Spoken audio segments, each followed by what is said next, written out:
Bien, veuillez excuser mon retard. Alors, je serai bref du coup, puisque le temps a déjà commencé à filer. Nous recevons aujourd'hui deux chercheurs dont les noms riment, Jocelyne Serrari et Daniele Ferrari. Jocelyne Serrari parlera en premier. Elle est partie de Marseille, si j'ai bien compris, mais a fait une carrière internationale tout à fait brillante. Elle a enseigné dans des universités américaines. Elle est actuellement associée au groupe de sociologie des religions de la laïcité. C'est toujours vrai? C'est fini? D'accord. Et son poste actuel, qui est affiché ici, c'est professeur à l'université de Birmingham. Elle a publié de nombreux ouvrages, en anglais principalement, mais il existe aussi des versions françaises. Et ce qu'elle a essayé de faire tout au long de sa carrière, c'est d'allier la science des religions et la science politique, on peut dire ça, et d'étudier notamment ce qui arrive à l'islam quand il change de position, qu'au lieu d'être majoritaire, il se retrouve minoritaire dans les sociétés où les personnes migrent. Voilà, j'ai dit l'essentiel. Et puis ensuite, prendra la parole Daniele Ferrari, qui lui est un juriste très pointu, je dirais, qui s'est intéressé à une question qui peut paraître étrange, essayer de définir juridiquement la notion de minorité religieuse, sachant que c'est beaucoup plus compliqué qu'on ne croit, puisque, comme je l'avais dit à la fin de mon dernier cours, la religion peut se situer du côté du persécuteur ou du persécuté, voire des deux côtés à la fois, comme on le voit dans le cas, par exemple, de la minorité hazara chiite, une certaine version du chiisme, persécutée par les sunnites d'Afghanistan. Donc il va nous expliquer tout ça. Je laisse tout de suite la parole à Jocelyne Serrari.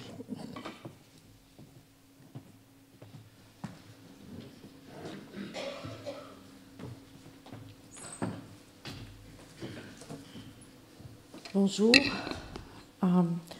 Merci, professeur Errand, pour cette invitation. Ça fait très longtemps que je n'ai parlé à une audience française, donc ça me fait vraiment plaisir. Je suis en effet beaucoup plus dans le milieu anglo-américain en ce moment. Donc, mon objectif aujourd'hui, c'est de complexifier une approche qui est très passionnée, très émotionnelle sur la question de l'intégration religieuse et de fournir une comparaison, au minimum en Europe et au-delà si possible. Alors avant de discuter en plus de détails l'intégration religieuse des musulmans, je voudrais rappeler qu'ils sont au cœur, les populations musulmanes sont au cœur en Europe de trois problèmes, aux trois faits majeurs qui sont souvent confondus avec la question de l'islam. La première, c'est l'immigration. Quand en Europe aujourd'hui, mais aussi particulièrement en France, on parle d'immigrés, on pense musulmans. Or, tous les musulmans ne sont pas immigrés et tous les immigrés ne sont pas musulmans. Mais il y a une visibilité centrale que j'ai expliquée dans d'autres publications qui fait qu'il y a une association perpétuelle, la plupart du temps exprimée, mais aussi implicite, sur la question d'immigration et islam, ce qui tend aussi à renforcer l'illégitimité de la présence de l'islam dans les espaces sociaux. La deuxième caractéristique, c'est ce que j'appelle la composante ethnique ou culturelle. Par exemple, les musulmans d'Afrique du Nord sont concentrés en France, un peu en Belgique et un peu aux Pays-Bas, mais il y a donc une tendance à associer islam avec des traits culturels très patriarcaux et très négatifs sur les femmes qui ne sont pas toujours dus à l'islam, mais à une certaine culture, je dirais méditerranéenne, encore que dans le cas de la Grande-Bretagne, on a la même concentration, mais ce n'est pas la Méditerranée, c'est l'Asie du Sud-Est. Donc il y a des caractéristiques de l'islam de l'Asie du Sud-Est qui sont considérées par les citoyens britanniques comme des composants ou des caractéristiques de l'identité religieuse. Et parce que les acteurs eux-mêmes les présentent de cette manière. Le troisième facteur, c'est qu'on a affaire à travers l'Europe à une immigration de la pauvreté. Donc il y a aussi tendance à associer questions d'intégration urbaine, d'intégration économique, de mobilité socio-économique à des questions d'islam. Or, ce n'est pas le cas. Et je sais que la plupart du temps, quand je commence d'emblée sur la question de l'islam, tout le monde me répond en disant non, mais c'est un problème économique, c'est un problème urbain. Oui, tous ces problèmes existent. Mais si demain, on peut rêver, si demain ces trois dimensions ne posent plus de problème, il y aura quand même une discussion sur l'islam. Et ça, je m'en suis rendu compte dans mon voyage de la France aux États-Unis. Ce n'était pas clair pour moi. Aux États-Unis, les musulmans sont pas sont pas le groupe le plus dominant de l'immigration. On ne peut pas les concentrer sur un groupe ethnique. Il y a des Arabes, il y a des Iraniens, il y a des Africains. Personne ne vous dira qu'il y a une association entre islam et Algérie, par exemple. Ça ne passe même pas dans l'esprit des Américains. Et ils ne sont pas issus d'une immigration de la pauvreté, ils sont issus d'une immigration très qualifiée. Ils sont au-delà de la moyenne de revenus des Américains. Ils sont très éduqués, très intégrés, mais ils sont très musulmans. Et c'est là où je me suis rendu compte qu'il faut faire cette première mise à plat. Autrement, la confusion s'installe d'emblée. Alors, ayant dégagé le terrain, si je puis dire, encore une fois, ça ne veut pas dire que ce que je vais discuter dans quelques minutes n'est pas influencé par ça, mais pour le bien de l'analyse, je ne peux pas tout intégrer dans les quelques minutes qui me sont dévolues. Alors, le deuxième point que je voudrais faire, c'est que je ne vais pas utiliser le terme laïcité. Le terme laïcité n'est pas un concept. C'est une culture, c'est un principe juridique. C'est devenu récemment, d'ailleurs, dans l'histoire politique française, un des piliers centraux de l'identité nationale. Mais ce n'est pas un concept. C'est pour ça que je préfère utiliser le terme sécularisation, parce que il n'y a pas un mode séculier, il y en a il y a multiplicité de modes séculiers et que c'est toujours en mouvement. C'est un processus qui ne s'arrête jamais. Et je sais qu'en France, moi, j'ai été éduquée de cette manière aussi. La laïcité est vue comme une acquisition qui ne peut pas changer, qui a apporté beaucoup de bénéfices à tous les citoyens et de ce fait est considérée comme un héritage qui ne peut pas changer. La réalité, c'est qu'elle a changé, la laïcité française, mais c'est le cas aussi des autres modes séculiers à travers l'Europe et au-delà. Donc, sécularisation, ici, réfère à un processus de changement où la religion perd de son influence dans multiples domaines sociaux, mais aussi dans les institutions publiques et culturelles. Et ces deux niveaux ne sont pas les mêmes, je vais aussi expliquer ça plus en détail. Pourquoi sécularisation ? Parce que ça a une portée inclusive et que ça me permet, au-delà du cadre juridique, d'expliquer ou d'analyser les transformations sociales. Et aussi parce que c'est beaucoup plus neutre politiquement. Si je dis laïcité aujourd'hui en France, je suis positionnée d'une manière ou d'une autre. Et ce n'est pas mon job. En tant que chercheur, j'ai aucun intérêt à être positionnée. Mon job, c'est d'essayer d'expliquer. Même des choses avec lesquelles je ne suis pas en agrément. Donc, vous allez entendre beaucoup parler de sécularisation. Alors, aussi, on est en Europe, donc il y a diverses manières. Regarde, il y a beaucoup de modes séculiers. Donc la France, je voudrais le rappeler quand même, est le seul pays avec les États-Unis à travers toutes les démocraties séculières qui sépare. Ça ne veut pas dire que les autres pays ne sont pas sécularisés. Ce que nous prenons pour un mode universel est en fait un mode minoritaire. Ça implique neutralité de l'État, cantonnement du religieux dans l'espace privé. Le défi de la laïcité française depuis son origine, c'est de concilier cette neutralité avec le respect de la liberté religieuse. Et cette liberté religieuse est considérée dans la culture française comme moins importante ou cruciale que les autres libertés. Et il y a une raison pour ça. Okay.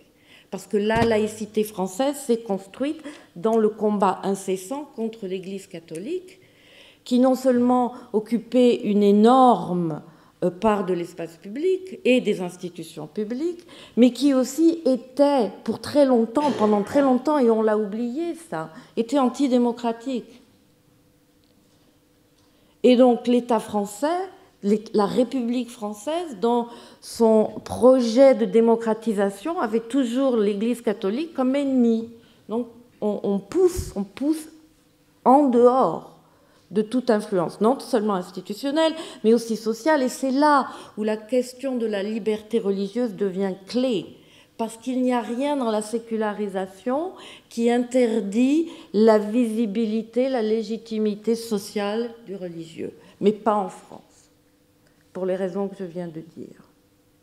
Et c'est très important, ça, parce que 2/3 des questions que nous débattons sur le problème de l'islam, et je vais le montrer, ne sont pas automatiquement des problèmes dans d'autres espaces démocratiques et séculiers.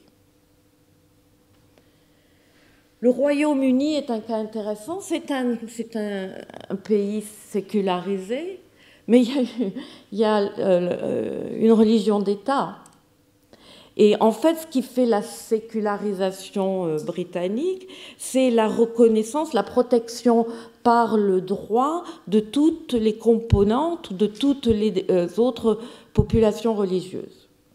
Okay.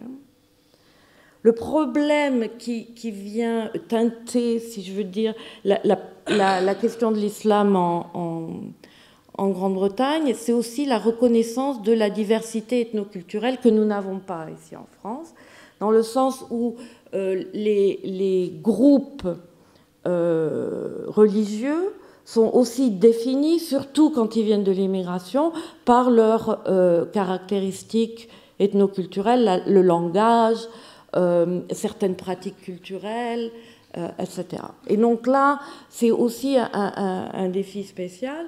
Le Royaume-Uni n'est pas le seul à avoir une église d'État. C'est aussi le cas, encore que certains ont été récemment transformés, c'est aussi le cas des pays scandinaves. Mais ça ne veut pas dire, si je ne suis pas membre de l'église luthérienne, que je n'ai pas le droit de pratiquer ma religion. Et c'est ça qui fait la sécularité. Ce n'est pas automatiquement la séparation, c'est la reconnaissance par l'État et la protection par l'État de tous les groupes de pratiquer leur religion. L'Allemagne, et je mettrai aussi l'Italie, l'Espagne, c'est un modèle beaucoup plus coopératif. L'Italie, l'Espagne, c'est ce qu'on appelait en France avant le modèle concordataire. Ça exige que l'État entre en discussion avec les organisations religieuses. Mais ce n'est pas ça le plus sensible sur la question de l'intégration religieuse aujourd'hui. Et là, je voudrais vous montrer 3 niveaux. Encore une fois, je vais être obligée de les séparer, mais ils sont tout le temps en interaction, que j'ai utilisés dans mon dernier livre. Il y a 3 niveaux de la sécularisation. Et le problème, c'est que les universitaires ne parlent pas du même niveau. Il y a la dimension institutionnelle, c'est-à-dire quel est le statut et la relation entre l'État et les organisations religieuses. C'est cette planche que je venais de vous montrer. Il y a la dimension sociétale, qui est quel est le statut du religieux dans la société. Et ça, c'est beaucoup plus le domaine des sociologues. Le premier domaine, c'est le domaine des universitaires du droit constitutionnel. Et puis, il y a la troisième dimension qui est le niveau de pratique religieuse, d'identification religieuse des personnes. Et on a l'idée en France que séparation, privatisation au niveau social et déclin de la religiosité personnelle sont les trois caractéristiques majeures de ce que c'est être une société laïque. Le problème, c'est que ça n'existe pas. Juste un exemple, parce que pour moi c'est très intéressant, comme je suis entre les deux. Comme je disais, la France et les États-Unis sont les deux pays qui séparent. Donc, en fait, les États-Unis séparent beaucoup, beaucoup plus que la France. Mais ça, c'est encore une autre discussion. Donc là, on est séparation, les deux seuls pays du monde. Dimension sociétale, c'est l'opposé.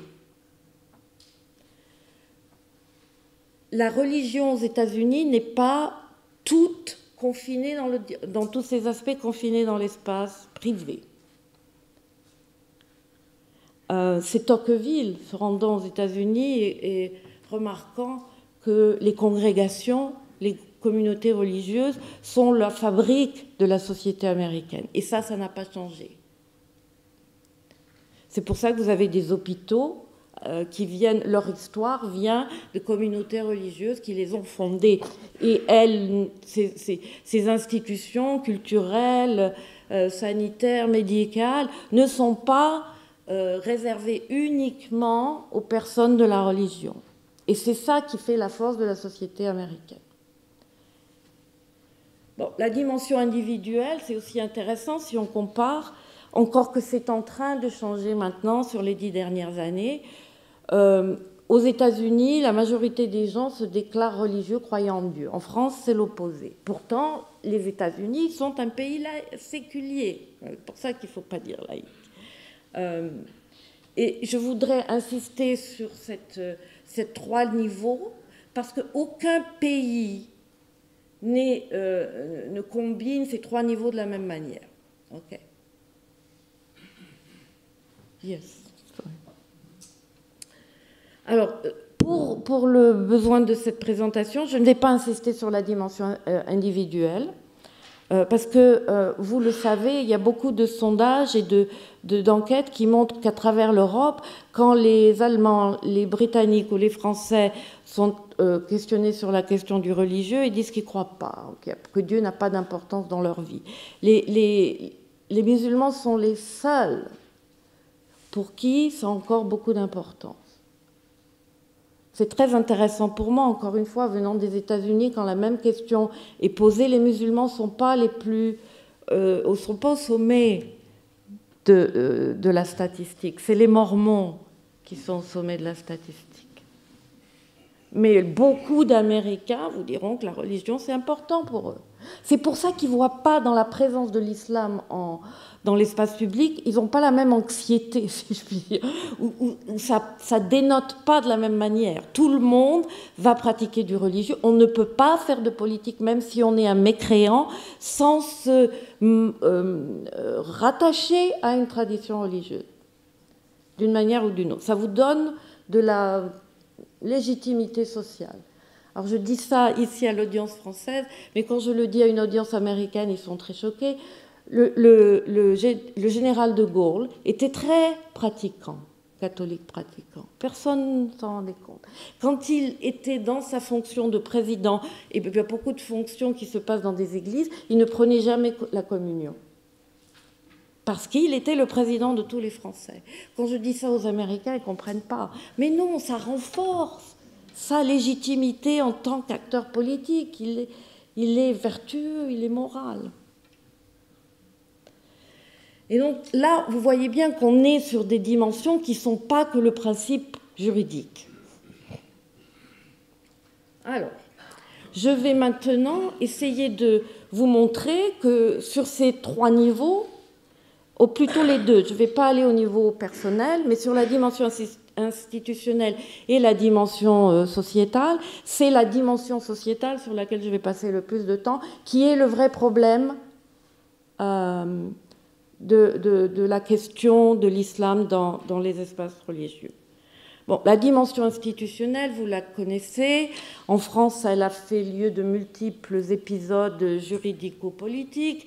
C'est la nécessité d'organiser l'islam d'une manière similaire à celle des autres organisations religieuses. Modèle coopératif, concordataire. Alors, sauf quand il y a une église d'État. Mais même dans ces cas-là, les Britanniques, pendant un moment, sur le modèle français, ont essayé de regrouper et d'organiser un semblant de visibilité ou d'homogénéité pour les populations musulmanes. Ça n'a pas marché. En France, ça a marché. Et ce que personne ne réalise, c'est que ça, c'est une dimension de la sécularisation française. À ma connaissance, à part des petits groupes très minoritaires, toutes les élites musulmanes se sont jetées à plein pied dans la négociation avec l'État. Mais ça n'est jamais perçu comme « oh, ils font partie de la culture laïque ».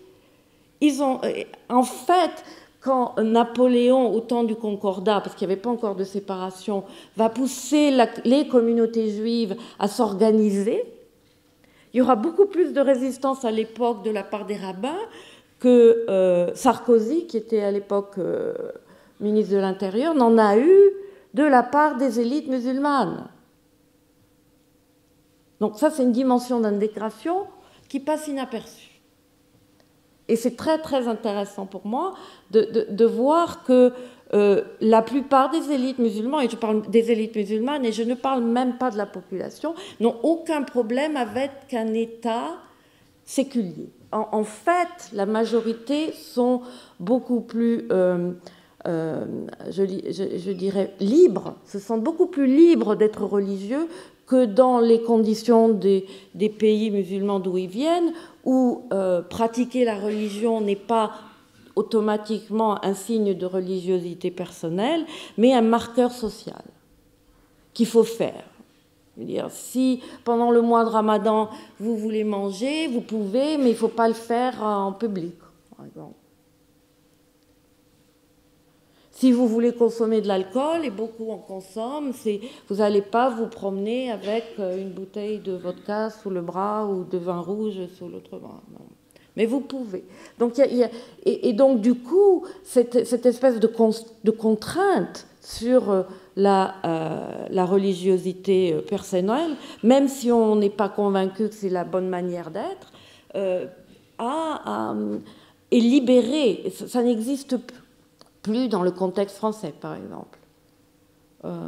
Si vous décidez d'être pratiquant, c'est parce que vous le voulez. Et j'ai beaucoup de témoignages où, en fait, les musulmans préfèrent cette situation à celle d'une religion d'État imposée. Alors, cette intégration institutionnelle, si je puis dire, a été compliquée depuis le 11 septembre, mais en France, je dirais même avant, par la question de la sécurisation. Parce qu'encore une fois, l'intégration du religieux ne se fait pas dans un État indépendant, d'une situation indépendante des enjeux internationaux. Et ce qu'on a vu dans les 20-25 dernières années, c'est en effet la croissance mondiale d'islamistes ou de groupes islamiques radicaux qui ont été très violents, et la France a payé un prix très cher pour ça. Et donc, la question de l'islam, sous le biais de l'État, va devenir aussi un enjeu sécuritaire. Et c'est tout à fait compréhensible. Le rôle numéro 1 de l'État, c'est de protéger ses citoyens. Donc, si le danger vient de groupes qui se mobilisent au nom de l'islam, quelle que soit la validité de cette justification, il va falloir que l'État prenne des mesures. Et c'est là où on a vu augmenter, et là il y a des statistiques très très intéressantes qui montrent que l'intrusion de l'État dans la gestion des affaires religieuses des musulmans, non seulement en France mais en Europe, ça c'est une donnée à travers l'Europe, indépendamment de la configuration institutionnelle, a augmenté de manière exponentielle. Il y a de plus en plus de nécessité pour l'État de contrôler les mosquées, de contrôler les imams, de contrôler la manière dont l'islam est enseigné, pour les raisons sécuritaires que je viens d'évoquer. Et encore une fois, parce que les Européens ont payé un prix très cher, particulièrement les Français. Donc là, il se passe quelque chose qui va faire que la pratique de l'islam n'est plus vue uniquement comme une pratique religieuse, surtout si elle est très conservatrice. Et elle va être vue comme un positionnement politique. Et c'est très difficile. J'ai passé beaucoup de temps avec les forces de l'ordre qui doivent veiller à la sécurité. Et ils n'ont pas les moyens de distinguer quelqu'un, par exemple, qui est un salafi, qui est habillé avec la tunique blanche, la tête couverte, tout ça. Il ressemble à Bin Laden. Vous êtes... bon. Et alors là, comment on fait la différence? Parce que, encore une fois, moi, ce que je vois dans ma recherche, c'est qu'il y a des gens très, très conservateurs sur le plan du religieux, mais qui ne sont pas des terroristes. Mais ils sont très, très conservateurs. Alors, comment on fait la différence? Et c'est des discussions qu'on peut avoir. Et là, vraiment, je comprends la difficulté des forces de l'ordre dans ces cas-là. Je comprends aussi l'anxiété de la population française sur ces problèmes. Et c'est là où la dimension institutionnelle devient aussi un problème. Et ça, c'est à travers l'Europe. Et pour moi, j'étais encore en France, ça a commencé, vous peut-être vous souvenez, en 1995, il y avait un attentat dans le métro de Paris par un jeune musulman d'origine algérienne. À l'époque, ce n'était pas Al-Qaïda, c'était le mouvement du Front islamique du salut en Algérie. Et il avait été tué par les forces de l'ordre. Mais à partir de là, il y a eu le plan Vigipirate, qui existe toujours, qui est passé par différentes étapes. Et le plan Vigipirate obligeait les forces de l'ordre à faire attention à des éléments islamiques avec la peur de la sécurité. Alors, quelqu'un, par exemple, qui transporte un Coran, qu'est-ce que vous faites? Est-ce que c'est religieux? Est-ce que c'est une manière de se marquer politiquement? Et je suis tout à fait sensible à cette difficulté. En même temps, il y a des musulmans et la plupart ne sont pas des terroristes, mais ils sont très, très conservateurs religieusement. Et c'est là où le problème devient presque ingérable, j'allais dire. Et c'est pour ça qu'on est dans la situation où on est, de tension, là, qu'on n'arrive pas à résoudre. Alors, à cela s'ajoute en France depuis 1989, depuis l'affaire des foulards, qui n'a jamais cessé en fait, le niveau sociétal de la sécularisation. Et là, encore une fois, on parle de plusieurs éléments.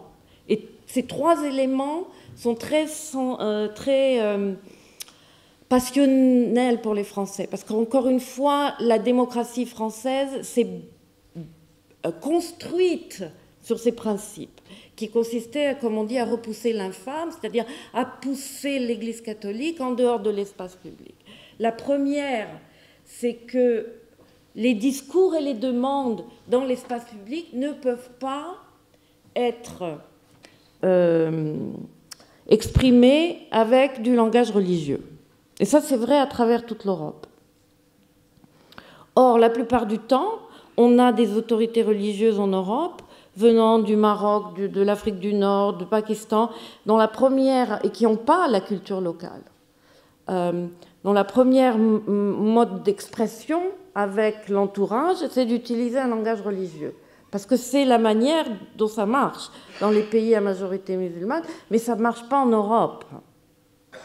Et là, on a un premier problème, et je vais parler là, dans mon autre planche, de l'affaire des caricatures. Okay. La deuxième tension dans l'espace social, et ça, en France, on est très sensible à ça, c'est la tension entre les droits individuels et les droits, ce qu'on traduit par les droits communautaires. Par exemple, la question de la charia, de la loi islamique. La charia, encore une fois, il faut quitter l'idée que la charia, c'est couper les têtes et les mains. C'est pas ça pour les musulmans. En fait, il n'y a que 2 pays qui font ça, maintenant 3 avec l'Afghanistan. C'est l'Arabie saoudite, l'Iran et l'Afghanistan des talibans.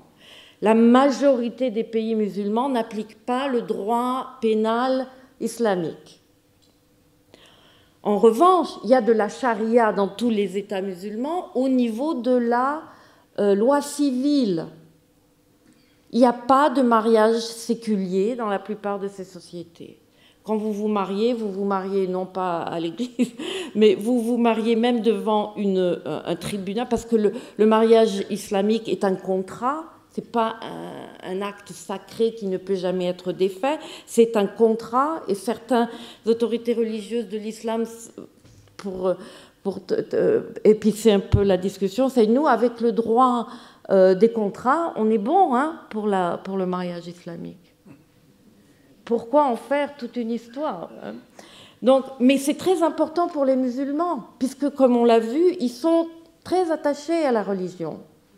C'est important de se marier religieusement, et c'est aussi important de divorcer religieusement, parce qu'une femme qui n'est pas divorcée religieusement ne peut pas se remarier religieusement. Et donc, on a des situations très, très bancales, où, par exemple, le mariage civil, le divorce civil a eu lieu, mais pas le mariage religieux, pas le divorce religieux, pardon. Et on voit le mari, parce que c'est la prérogative du mari, on voit le mari qui utilise ça comme un moyen de chantage, parce que, comme vous savez, aucun divorce ne se passe facilement. Et alors là, ça donne une arme au mari très, très puissante. C'est ce que les Anglais appellent limping marriage. Elle est divorcée d'un côté, mais encore mariée de l'autre. Et pour la plupart des femmes, c'est important ce divorce religieux, parce qu'autrement, elles ne peuvent pas se remarier selon la loi religieuse. Donc c'est ce niveau-là qui est l'objet de discussion, et qu'on le veuille ou non, je me souviens, l'archibishop de Canterbury, il y a quelques années, avait dit « mais la charia, elle est déjà là ». Ça avait créé toute un tollé, mais elle est déjà là. Elle est traitée au quotidien dans les tribunaux pour les divorces, même par le juge français. Même si on ne parle pas de la polygamie, ça c'est un problème qui est un faux problème en fait. Aucune des femmes musulmanes aujourd'hui que je connais n'a envie d'avoir plusieurs partenaires ou co-épouses. Merci. Donc c'est pas ça le problème.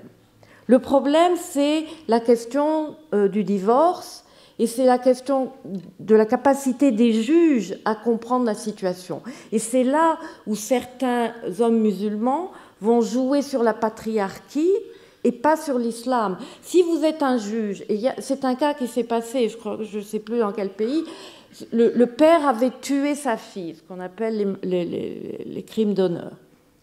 Il vient devant le juge et il dit « mais c'est mon droit en islam ». Non, ce n'est pas un droit en islam. Tu ne peux pas demander justification à travers l'islam. Et c'est très intéressant qu'il y ait toute une nouvelle génération d'autorités religieuses qui essaient de faire cette distinction. Mais le juge, c'est là où je vous dis que la question de la patriarchie, de la culture est très, très liée avec la question du droit de la religion.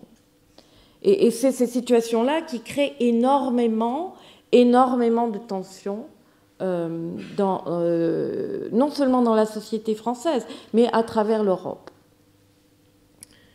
Le troisième élément sur lequel en France on s'est beaucoup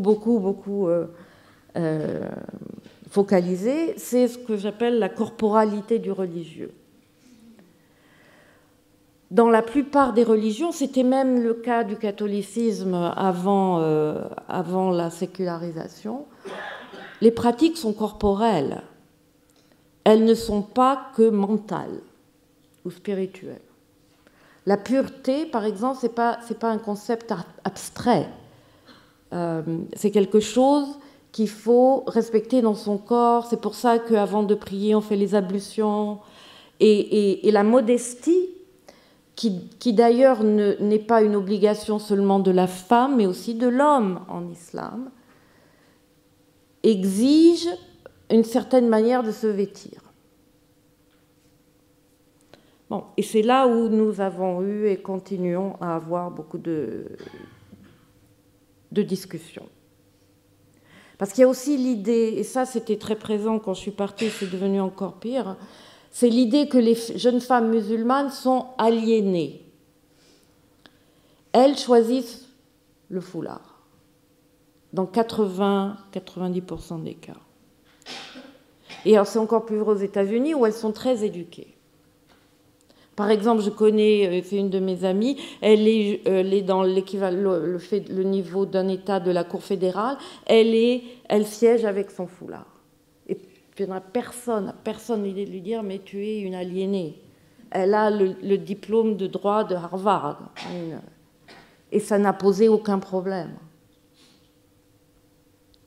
Donc là, c'est là où on voit que cette corporalité religieuse, le christianisme en Europe est allé le plus loin dans la disparition de ces marqueurs. Mais ce n'est pas le cas de 90% des religions dans le monde, incluant les chrétiens qui ne sont pas des chrétiens occidentaux.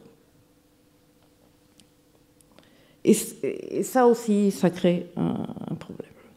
Alors, je vais finir là-dessus, je ne sais pas combien il me reste de minutes. Alors, je voudrais illustrer ces trois éléments. Alors, reprenons sur la justification séculière. Vous vous souvenez des caricatures du prophète Mohammed? Ça commence dans un petit journal obscur que personne lisait. Je me souviens, j'étais aux États-Unis en classe et un de mes élèves musulmans me dit « Regardez, madame, ce qui se passe. Il y a ces caricatures qui sont en train de circuler en Europe. » Et donc, d'un problème local, c'est devenu un problème global. Hein. C'est aussi... puisque l'Arabie saoudite s'en est mêlée. Et donc, c'est offensant. Je sais que part de notre culture française, c'est de se moquer du religieux. D'accord ? Mais où s'arrête la moquerie et où commence l'insulte? Et c'est là où je dis que la question de la liberté religieuse en France n'est pas considérée avec le même sérieux que les autres libertés. Pourtant, pour beaucoup de gens, c'est important. Et donc c'est là où les musulmans commencent à s'exprimer, même s'ils se sont pas mobilisés dans l'espace public. Ils ont été offensés par ça. Le problème, c'est encore une fois, principe de justification séculière. Que fait un de ces imams? Il va au premier ministre de l'époque et lui dit c'est blasphémie. Et le ministre lui dit désolé, moi je ne comprends pas ce langage. Et il a raison. C'est pas blasphémie. On ne peut pas utiliser ce genre de langage dans un espace séculier.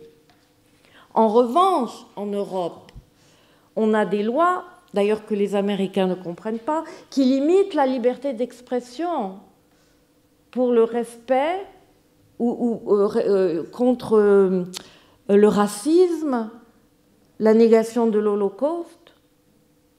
Et je connais des musulmans à l'époque, très versés dans le droit, qui ont essayé de prendre cette route. Personne ne les a écoutés. On peut, en Europe, exprimer son mécontentement en disant « j'ai été offensé ». C'est pas dire « je ne suis pas d'accord ». C'est dire « ces symboles-là, ils sont importants pour moi, vous les ridiculisez, vous les tournez plus qu'en dérision, et ben, je ne suis pas d'accord ». D'ailleurs, des catholiques le font aujourd'hui. Il y a très longtemps, il y avait la dernière tentation du Christ. Je me souviens que les groupes catholiques protestaient devant les les cinémas. Il y a eu, alors c'est très intéressant, en 2006, juste avant la crise des caricatures, il y avait une énorme publicité de Dolce Gabbana, le couturier italien, qui représentait le dernier repas de souper du Christ, la scène, et avec des mannequins dans divers états de nudité. L'Église a dit c'est pas possible. Et le juge administratif à l'époque était prêt à écouter. Après l'affaire c'était au moment où l'affaire des caricatures était en montée en puissance, ça s'est terminé très vite. Ça, on n'a plus voulu discuter ça. Et donc, c'est là où il y a quand même un niveau de communication qui ne se passe pas, qui ne se produit pas. Et c'est pour moi, ça, c'est très dangereux pour la démocratie. Alors, le deuxième, j'en ai déjà parlé, le deuxième élément, c'est en effet toute la question du management, de la gestion de la famille autour du droit musulman. C'est là où la charia est importante pour la majorité des musulmans. Même quand ils ne pratiquent pas, ils veulent un mariage religieux. Alors, il y a plusieurs arrangements. Par exemple, en Grande-Bretagne, l'imam peut aussi signer le certificat du mariage civil. En France, non. Il faut d'abord passer par le mariage civil et après, on fait un peu ce qu'on veut dans nos mosquées, nos synagogues ou nos églises. Mais en Grande-Bretagne, il y a ce qu'on appelle un processus de régler les conflits en donnant de l'importance au rôle et aux procédures de différentes communautés. Et donc, il y a des sharia courts, comme ils disent. Il y a des tribunaux de charia, mais ils siègent sur la question du mariage et du divorce. C'est ça les points centraux de leur travail. Donc c'est là où une sorte de discussion s'installe entre le juge séculier et les discussions de la cour ou du tribunal de charia. Alors il y a des cas où les membres de ces tribunaux sont très négatifs par rapport aux femmes. Très, très négatifs. Et donc, ils ne vont pas aller dans le sens d'écouter d'une manière équilibrée et faire le pour et le contre. Et il y a eu beaucoup d'enquêtes en Grande-Bretagne qui montrent que, encore une fois, ça dépend de la personnalité des juges. Il y a des autres cas où le mari se refuse à donner le divorce. Et c'est un droit religieux. Personne ne peut lui prendre ce droit. En revanche, il y a eu des tribunaux où les imams lui ont envoyé plusieurs notes, première alerte, deuxième alerte, si tu ne divorces pas, nous on te divorce. Et ils l'ont fait. Donc vous voyez, c'est toutes ces négociations qu'on ne prend pas, ou qui ne sont pas visibles, on va dire comme ça. Il y a des tribunaux où des femmes siègent dans les sessions. Pas la majorité, hein, surtout si on est dans le monde pakistanais où il n'y a pas beaucoup de femmes. Donc vous voyez là, on a un exemple de pourquoi la justification séculière, c'est central dans la question de l'intégration religieuse. La question du droit religieux, ce que les juristes appellent la pluralisation du droit, d'ailleurs qui ne concerne pas que le religieux. Tous les juristes aujourd'hui ont à tenir en compte de différentes règles et de procédures qui ne sont pas standards par rapport à la procédure séculière. Mais bon, dans ce cas-là, c'est la question du mariage et du divorce. Le troisième exemple, c'est en effet la manière dont on se présente en tant que citoyen dans l'espace public.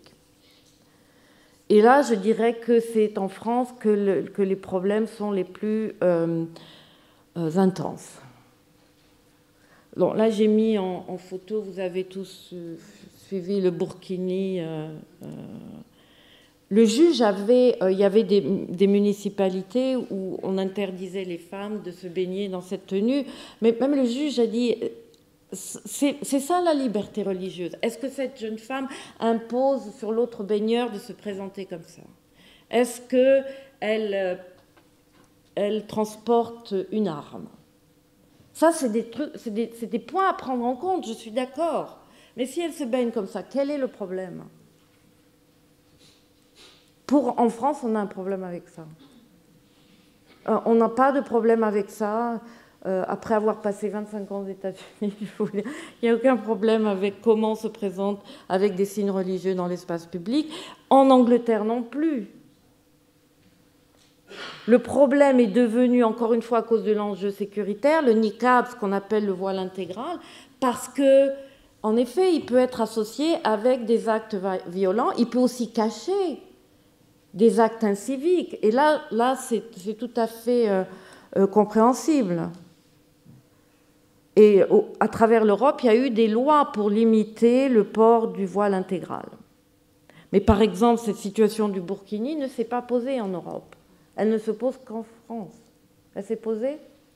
Je ne savais pas si vous disiez oui ou non. Et là, c'est là où quand même il faut être conscient de notre propre compréhension et comment ce n'est pas un principe universel. Et là, bon, j'en reviens aussi à la question de comment on éduque les nouvelles générations sur ces questions. Donc je vais terminer là.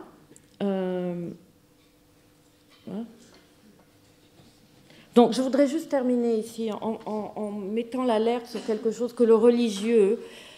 Vous savez, on vit sur ce que j'appelle le religieux à la Kant.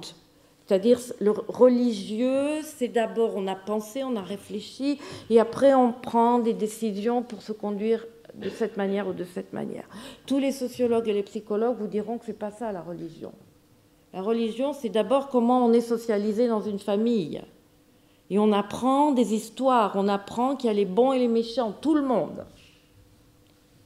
On n'est pas des religieux kantiens. Et aussi, la tête, qui est très importante, n'est pas dans la religion l'élément central. C'est toute la personne. Et le corps et la tête ne sont pas séparés.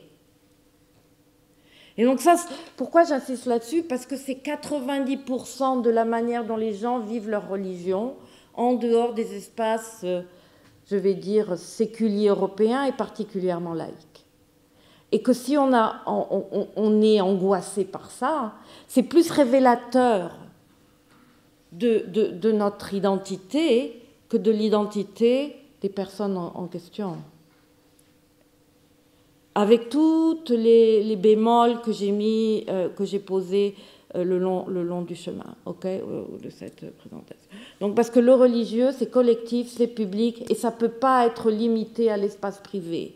C'est inhumain de demander à quelqu'un de limiter son religieux dans l'espace privé. Et dans le monde entier, y compris les autres démocraties séculières, c'est considéré comme une entrave à la liberté religieuse. Voilà, je vous ai mis sur un long chemin et merci pour votre attention. Bonjour à toutes et à tous. Tout d'abord, je voudrais remercier le professeur Errand pour l'invitation. Je suis vraiment honoré d'intervenir dans une institution aussi prestigieuse. Je suis juriste de religion, donc je m'occupe de la relation entre droit et religion, tout en sachant que pour le droit de religion, le droit n'est pas seulement une prérogative de l'État ou des organisations internationales, mais également une prérogative des confessions religieuses. Les confessions religieuses expriment des sphères de normativité. Donc nous travaillons toujours dans ce cadre très complexe de relations entre dimensions juridiques différents. Aujourd'hui, je voudrais poser le cadre de notre réflexion sur le concept de minorité religieuse en droit international et en droit européen. Pour développer notre réflexion, attendez.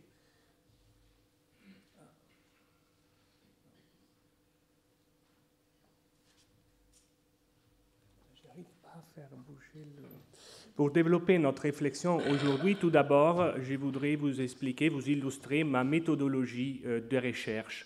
Donc aujourd'hui, nous travaillons sur le concept de minorité religieuse à travers une méthodologie.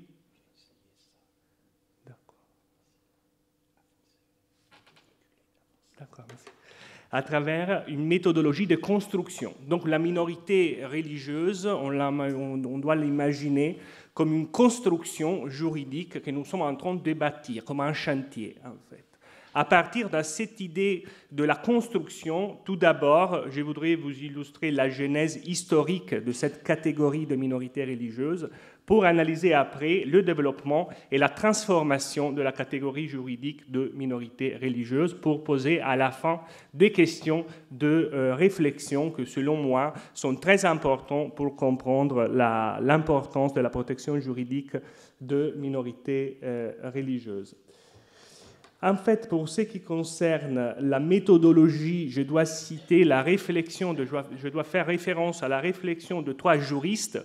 Le premier juriste, Jean-Louis Bergel, il était plutôt confiant sur la possibilité du droit de catégoriser la réalité.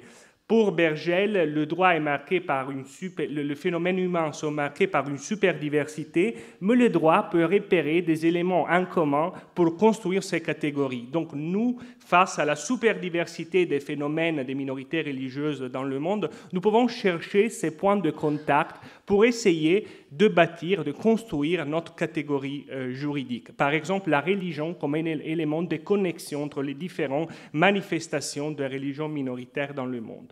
Mais un autre juriste, Jean Carbonnier, qui en France est le fondateur de la sociologie du droit, en fait, il observait que le droit est trop humain pour prétendre à l'absolu de la ligne droite. Donc notre catégorie juridique doit toujours être en contact, rester poreuse à la réalité de la diversité religieuse. Et en fait, toute cette opération de construction, nous allons la développer dans un espace de pluralisme juridique. Et le juriste en Italie qui a élaboré ce concept de pluralisme juridique est Santi Romano. Donc voilà les 3 références doctrinales que je voudrais essayer de suivre dans notre parcours, dans notre chantier de construction.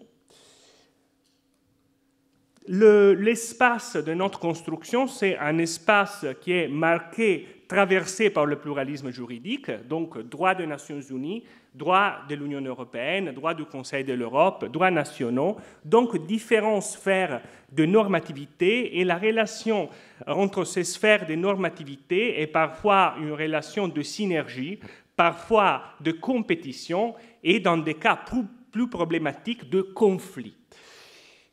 Au niveau chronologique, en fait, je voudrais commencer à construire cette catégorie après la Première Guerre mondiale jusqu'à aujourd'hui. Donc voilà l'espace juridique et chronologique de notre construction. Et notre construction est développée à travers 3 phases, la genèse de la catégorie, son développement et après sa transformation.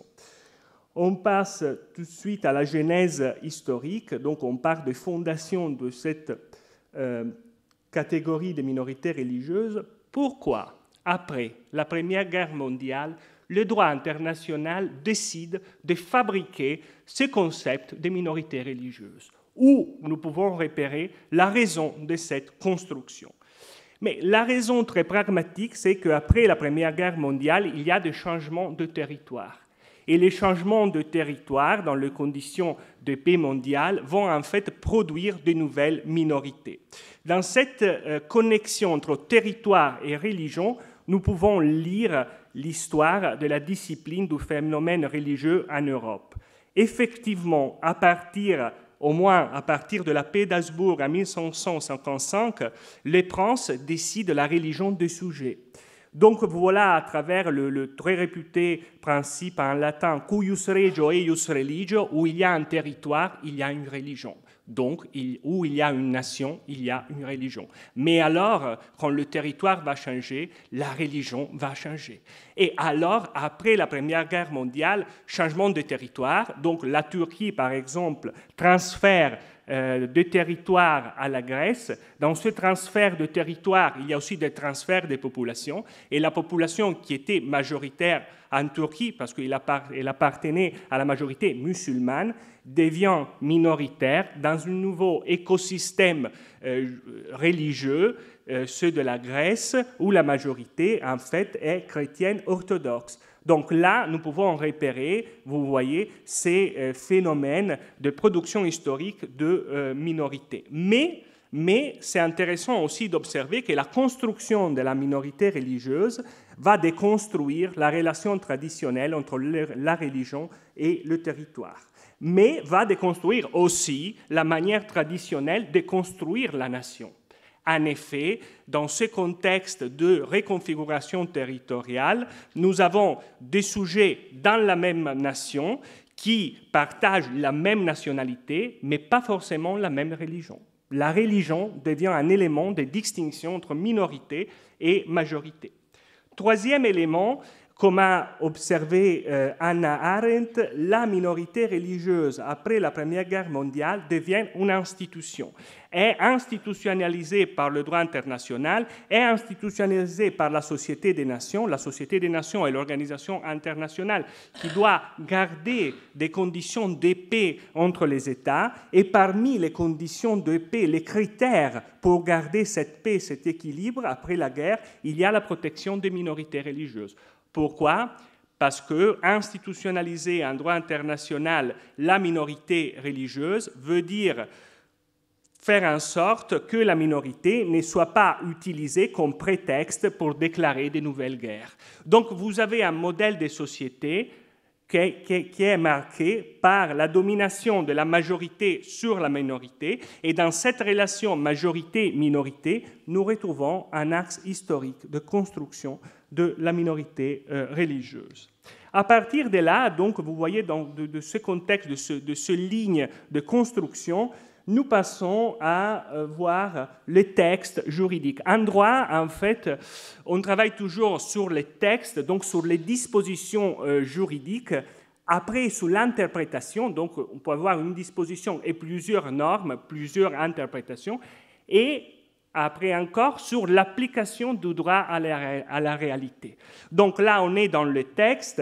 Par exemple, dans le traité concernant la Pologne, nous retrouvons la formule linguistique minorité religieuse par rapport à une liberté d'exercer la religion minoritaire, donc de porter des signes religieux minoritaires, de pratiquer des orthopraxies ou des orthodoxies minoritaires, etc., etc. Donc là, nous avons dans le texte bien cette expression, cette formule linguistique.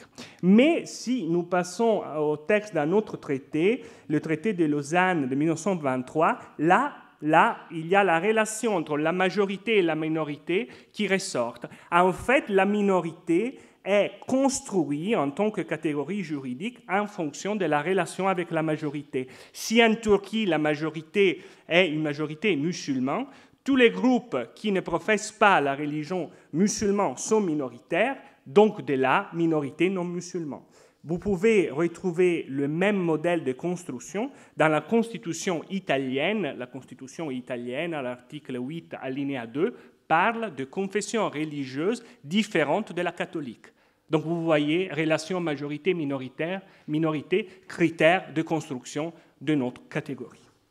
Encore, l'interprétation, la première interprétation de cette catégorie, nous la retrouvons dans la jurisprudence de la Cour permanente de justice internationale.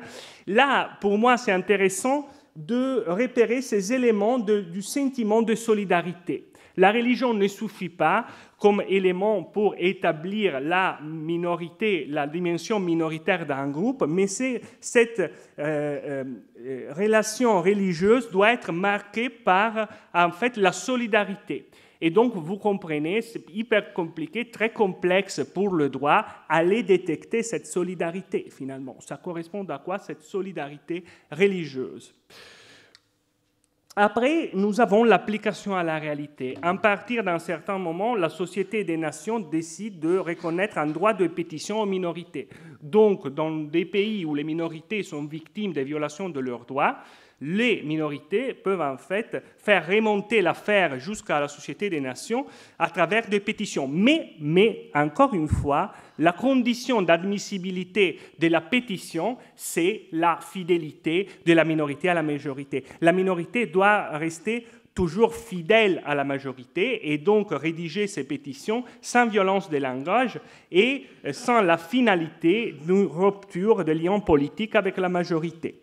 Là, vous avez un exemple face à des phénomènes de persécution de minorités juives en Roumanie. La pétition avait été déclarée pas admissible par la Société des Nations, car elle avait été formulée selon des formules linguistiques violentes, en particulier dans la pétition, quelqu'un avait écrit que pour la Roumanie, il n'y a pas de place dans la famille des nations civilisées. Dès là, vous pouvez comprendre très bien l'échec du modèle des sociétés des nations. On a un modèle avec des droits, des dispositions, tout un système, mais un système qui n'existe pas dans la réalité. Les personnes ne sont pas habitées par le droit qui sont prévus dans les traités internationaux. Après, nous savons très bien, avec le totalitarisme, des politiques de droit d'extermination des minorités, c'est clair que ce modèle connaît vraiment sa faillite la plus grave. Et donc, après la Deuxième Guerre mondiale, il y a la nécessité de refonder un ordre mondial et de repenser l'être humain en droit international. L'Organisation des Nations Unies, en 1948, commence ce processus d'universalisation de l'humanité. La personne est protégée, est titulaire de droits humains universels, pas en fonction de son appartenance à une nation, pas en fonction de son appartenance à une minorité ou à une majorité, mais en fonction de son appartenance à l'humanité. L'appartenance à l'humanité est associée à une valeur, ces valeurs s'appellent dignité humaine. Et la dignité humaine trouve dans la Déclaration universelle des droits de l'homme en 1948 tout un catalogue de droits humains. Mais si nous lisons ce catalogue de droits humains, malheureusement, il n'y a pas la formule linguistique minorité religieuse. Il n'y a pas cette expression ni dans la Déclaration universelle, ni dans le statut des Nations unies. Car face à l'universalisation de l'humanité, en fait, les Nations unies ont des difficultés à intégrer dans cette logique universelle des droits qui sont très situés, qui sont liés à des appartenances spécifiques. Et donc, à la place de droits de minorités religieuses, c'est pour cette raison que je parle d'invisibilité, de minorités invisibles, nous retrouvons un droit humain à la liberté de pensée, conscience et religion. Un droit qui protège la liberté d'avoir, de changer ou bien de manifester sa religion ou sa conviction, mais pas le droit de minorité religieuse. Mais malgré ces manques de protection, il y a tout un processus de réflexion qui s'installe, des discours juridiques qui se développent dans les Nations Unies pour arriver à individuer une solution pour intégrer les droits des minorités dans le catalogue des droits humains universels. Et en fait, c'est une institution, c'est l'Assemblée générale d'abord qui déclare que les droits des minorités font partie des droits humains, et après, c'est une institution spécifique des Nations Unies, la sous-commission de lutte contre la discrimination et la protection des minorités, qui est chargée de l'affaire, trouver une solution. Et la solution, en fait, arrive en 1966 avec l'article 27 du Pacte sur les droits civils et politiques. Dans ce nouveau catalogue de droits humains, nous retrouvons finalement l'expression minorité religieuse. Mais il y a en fait plusieurs problèmes, comme toujours en droit, et aussi plusieurs questions liées à la formulation, à la formulation de cet article. Déjà, dans les États où il existe des minorités religieuses, mais qui a le pouvoir de décider sur l'existence de minorités religieuses? Nous devons reconnaître ce pouvoir aux minorités, donc chaque groupe a un pouvoir de s'autoqualifier comme minorité, ou c'est l'État? Chaque État qui doit déterminer, qui doit décider sur l'existence d'un groupe en tant que minorité. La deuxième solution est très dangereuse, car nous avons des États qui en fait sont contre les minorités, et donc pour détourner l'obligation de l'article 27, peuvent pas reconnaître une confession religieuse en tant que minorité religieuse. Donc le droit international a plutôt développé ces modèles de l'autoqualification. La minorité religieuse, donc quand elle existe, elle a un droit de professer et de pratiquer la religion minoritaire. Toutefois, là, nous sommes en train de lire le texte, mais on n'a pas encore défini la minorité religieuse. Un droit, quand il y a la reconnaissance de droit, il faut toujours définir le destinataire de ces protections. Sinon, le droit reste en fait dans les déclarations, reste dans le texte, reste dans les articles de juristes, mais ils n'ont pas vraiment une dimension de réalité, ils ne sont pas effectifs. Donc, là, tout d'abord, c'est un juriste italien, Francesco Capotorti, qui est chargé de l'affaire. Il doit élaborer une définition universelle des minorités religieuses. Francesco Capotorti, tout d'abord, observe que les États ne sont pas disponibles et se méfient face à la construction de cette définition universelle. Donc, il y a une résistance des États à la construction de ces définitions universelles. Les États ont peur, en fait, de s'obliger à respecter une définition trop claire, trop stricte, et donc préfèrent rester un peu dans le flou, pas définir la minorité religieuse. Francesco Capotorti, à la fin, arrive à définir les minorités religieuses comme un groupe numériquement inférieur, et les critères pour mesurer l'infériorité du groupe, c'est la religion. Pour Capotorti, également, les droits des minorités sont des droits réservés aux citoyens. Donc, si dans la logique des droits humains, les droits humains sont des droits qui appartiennent à tous les êtres humains, pour ce qui concerne les droits des minorités, dans une manière un peu illogique, contradictoire, pour Capotorti, il y a cette relation entre la minorité et la nation, que nous avons déjà observée après la Première Guerre mondiale, qui ressortent et qui fait dire à l'expert qu'ils sont des droits réservés aux citoyens. Et en plus, la minorité doit être toujours un groupe pas dominant. Le groupe doit être toujours dominé par une majorité. Donc vous voyez encore une fois cette représentation très hiérarchisée des sociétés nationales.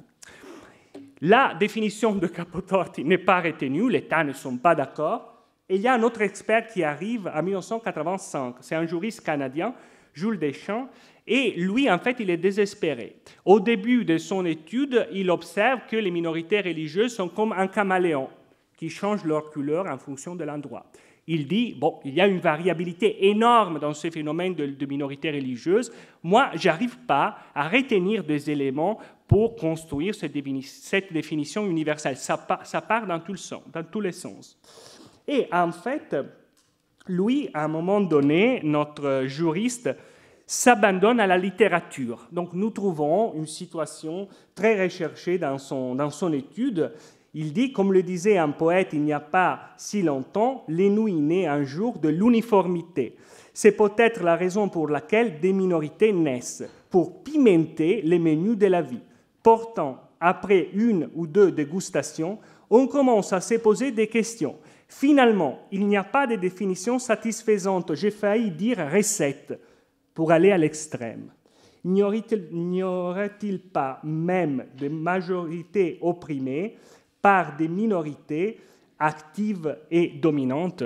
Donc, vous voyez, d'un côté, les menus le restaurant de l'humanité, c'est un restaurant très complexe. Le menu des minorités, c'est un menu trop varié. Les États n'arrivent pas à trouver un accord sur cette définition. Et de l'autre côté, en fait, dans une manière très contre-intuitive, notre expert va lire le phénomène de minorité dans une autre perspective. Ce n'est plus les groupes, ou pas nécessairement le groupe dominé par une majorité, mais nous pouvons également avoir des minorités dominantes. Donc voilà que l'exercice de définition devient de plus en plus complexe. Encore aujourd'hui, je dois avouer, on n'a pas une définition universelle des minorités religieuses, donc le chantier est toujours ouvert. Après ces manques de définition universelle a transformé les droits des membres des minorités religieuses l'a transformé en deux droits universels à géométrie variable. Et là, j'ai essayé en fait de regrouper deux facteurs de variabilité de droits de minorité.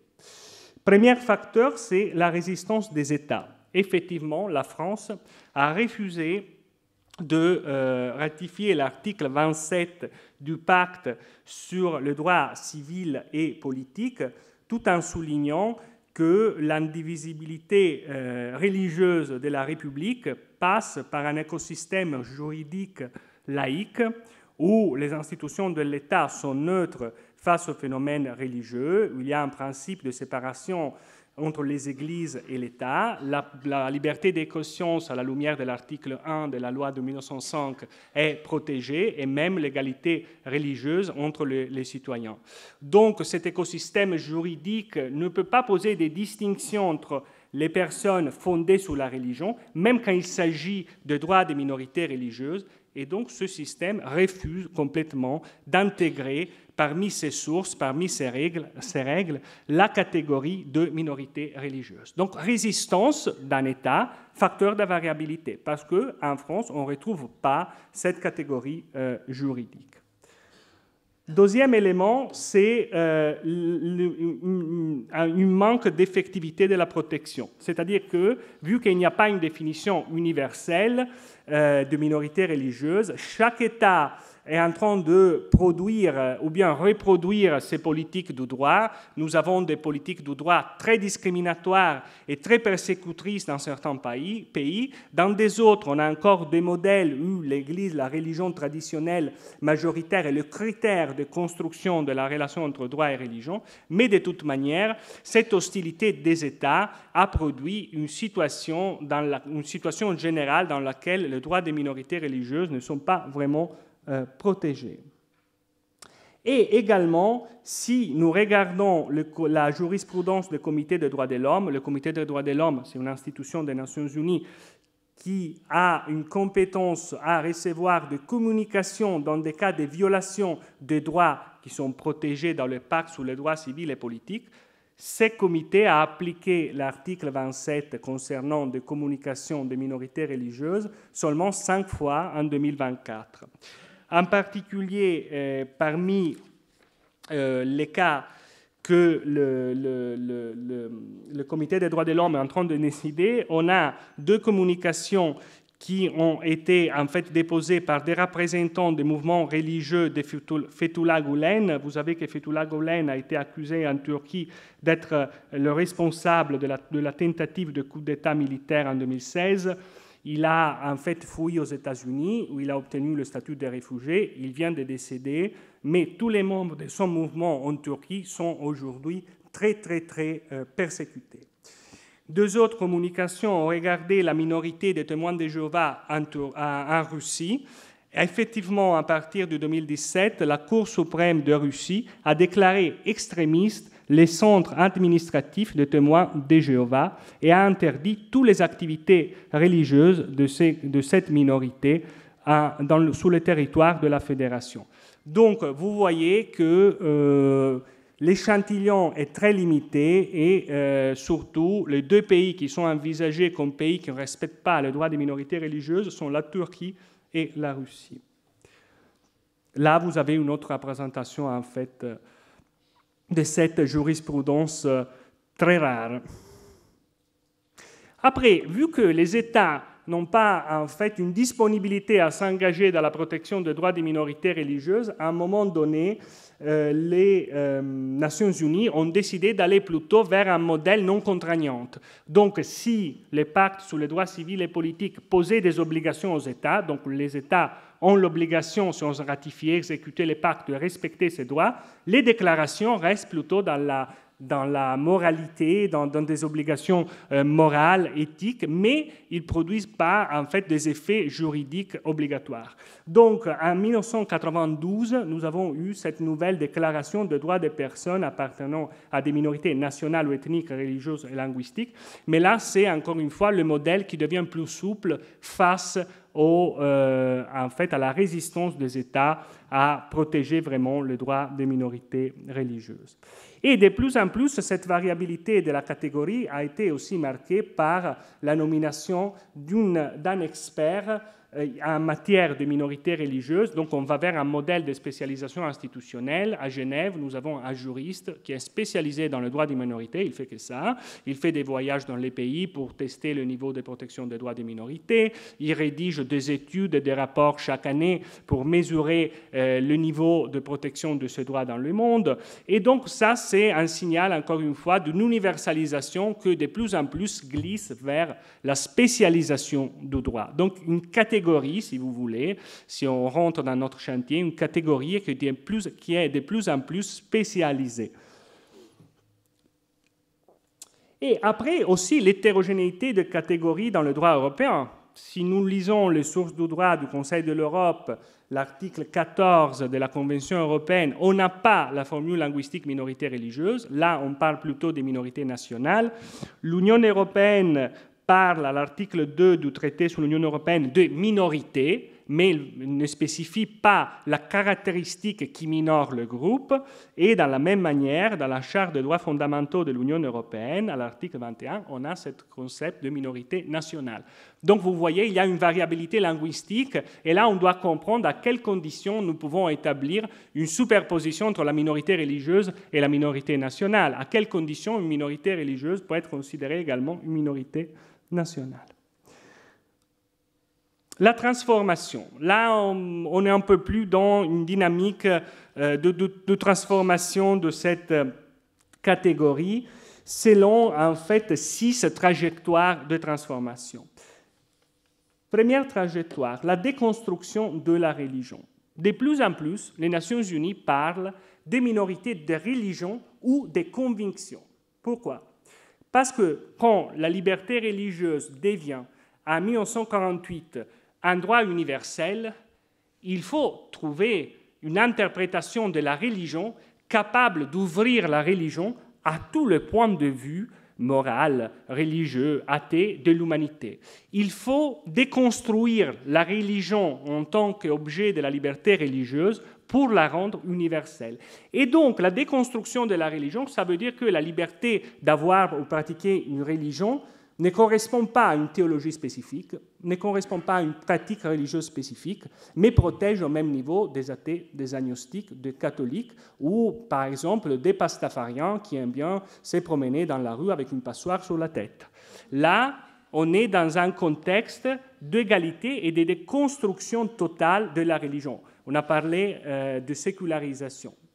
Donc là, on est vraiment dans la déconstruction de la religion. Donc, cette déconstruction de la religion passe par une évolution linguistique où nous avons cette formule binaire religion-conviction, et à un moment donné, religion-conviction est appliquée à les minorités, est appliquée aux minorités. Donc, minorité de religion ou de conviction. Donc, un groupe d'athées a le même statut et les mêmes droits d'une minorité juive ou musulmane, par exemple.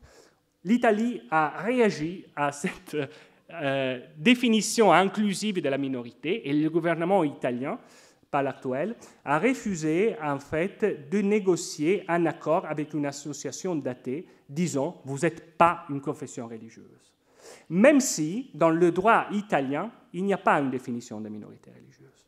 Le gouvernement a dit « pour moi, tu n'es pas une minorité religieuse, tu n'es pas une confession religieuse différente de la catholique, tu es autre chose, donc tu ne peux pas en fait faire débuter des négociations avec moi pour arriver à un accord. » L'affaire est maintenant à l'attention de la Cour européenne des droits de l'homme et on attend son arrêt sur cette affaire. Deuxième perspective de transformation, c'est l'intersection entre minorités religieuses et populations autochtones. Effectivement, de plus en plus, les Nations Unies ont dit que les peuples autochtones peuvent aussi utiliser l'article 27 en tant que minorité religieuse, car les peuples autochtones manifestent une dimension religieuse très liée normalement au territoire, à la nature, et donc la spiritualité autochtone est considérée de plus en plus comme une religion minoritaire.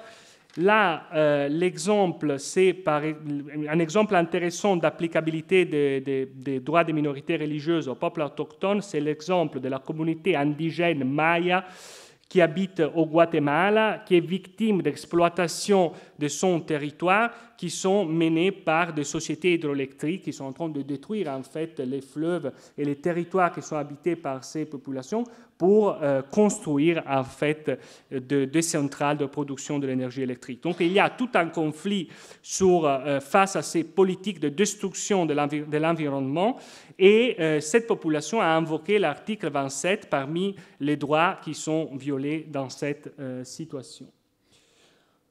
Minorités nationales, là je vais un peu plus rapidement, nous avons des minorités religieuses traditionnelles, donc qui sont liées à la construction de la nation, à la construction à l'histoire de certains pays, qui peuvent en fait invoquer aussi une protection en tant que minorité nationale. Donc parfois nous pouvons observer des superpositions, comme j'ai déjà dit, entre minorités religieuses et minorités nationales. Mais il y a un élément qui reste très problématique, comme je vous dis, en fait, pour Capotorti et pour l'expert canadien aussi, les droits des minorités sont des droits, en gros, liés à la nationalité. Il faut avoir la nationalité d'un pays pour exercer ces droits. Ces modèles changent à partir de 1982, à la fin de la conférence mondiale sur les politiques culturelles.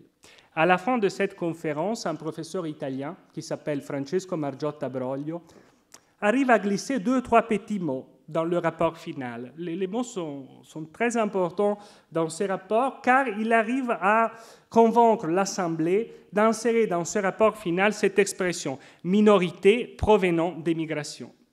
À partir de là, tout un processus de réflexion sur la relation entre mobilité humaine et appartenance à une minorité s'est développé.